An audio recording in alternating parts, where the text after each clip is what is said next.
Salut à tous. Aujourd'hui on revient sur France-Albanie. Oui, je vais le faire un peu avec ce ton là aujourd'hui parce que cette équipe de France m'a pas plu du tout. Mais pas du tout. On va même pas parler de la première mi-temps. Clairement, c'était pas au niveau. J'avais l'impression de revoir une équipe de France Raymond Domenech Euro 2008. Voilà, c'était ce genre d'équipe là et ça m'a fait assez peur.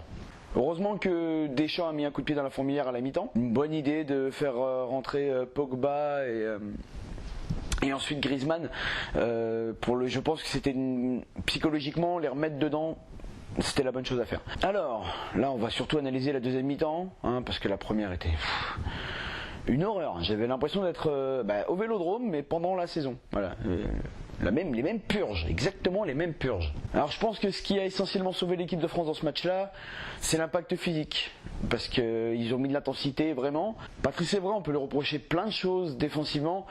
Mais à un moment, autour de la 55e, 60e, là, juste après la grosse occasion albanaise, parce qu'à mon avis, si on la prend celle-là, on rigole beaucoup moins à la fin du match.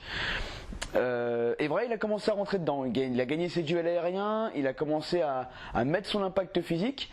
Mais voilà, je trouve que ça illustre bien l'espèce d'embellie physique et dans l'impact que la France a eu à partir de la 60e minute. Et après, ça a commencé à dérouler. Après, les Albanais, ils ont fait que défendre pendant 60 minutes. Il y a un moment où, voilà, ceux qui ont déjà fait du foot le savent, quand t'as pas le ballon, tu te fatigues plus vite. Bon, je suis obligé de le dire, m'en voulez pas. Mais voilà, passe décisive d'Adil Rami.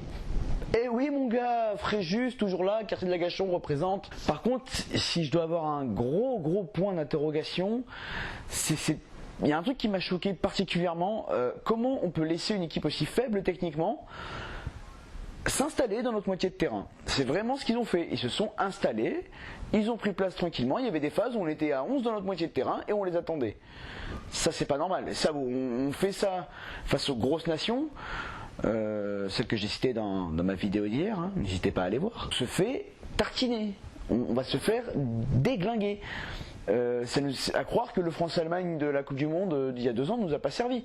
Il faut qu'on arrive à mettre le pied sur la balle et à imposer notre jeu, sinon ça va pas nous sourire longtemps comme ça. Bon, enfin, je vais encore le répéter, mais la dèche, je pense qu'il est vraiment béni des dieux, parce que voilà, ça ressemble vraiment aux équipes de Deschamps. C'est un peu faiblard techniquement, il y a pas vraiment d'allant offensif, mais voilà, ça gagne, parce que quand même au milieu de terrain ça bétonne. Je vais pas parler du milieu de terrain non plus, parce qu'il y a une telle disparité dans ce secteur-là que c'est tellement évident de voir les joueurs qui sont nettement en dessous. Mais aujourd'hui voilà, j'évite de faire du cas individuel, parce que je pense que c'est vraiment collectivement qu'on a failli et qu'on a failli se faire peur tout seul. La Suisse va être un bon test, assurément, parce qu'ils sont pas brillants non plus, mais ça reste, voilà, ça monte tout doucement. Ça sera un bon 16e de finale, les Suisses. Donc voilà, en espérant que ça prenne. Mais là, je commence à perdre espoir quand même.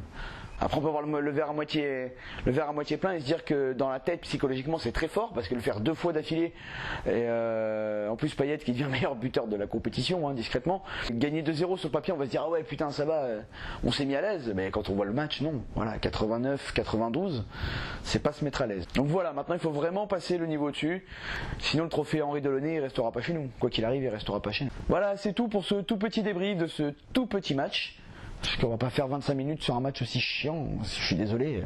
Si ça n'avait pas été l'équipe de France, je suis pas sûr que j'aurais regardé comme j'ai regardé celui-là. On se retrouve donc pour le débrief de la 2e journée de 7 euros, qui est parti tambour battant. Et aussi sûrement pour le débrief de la finale NBA, mais ça dépend pas de nous, ça dépend surtout de Golden State. Voilà, allez, je vous laisse, à la prochaine. Ciao.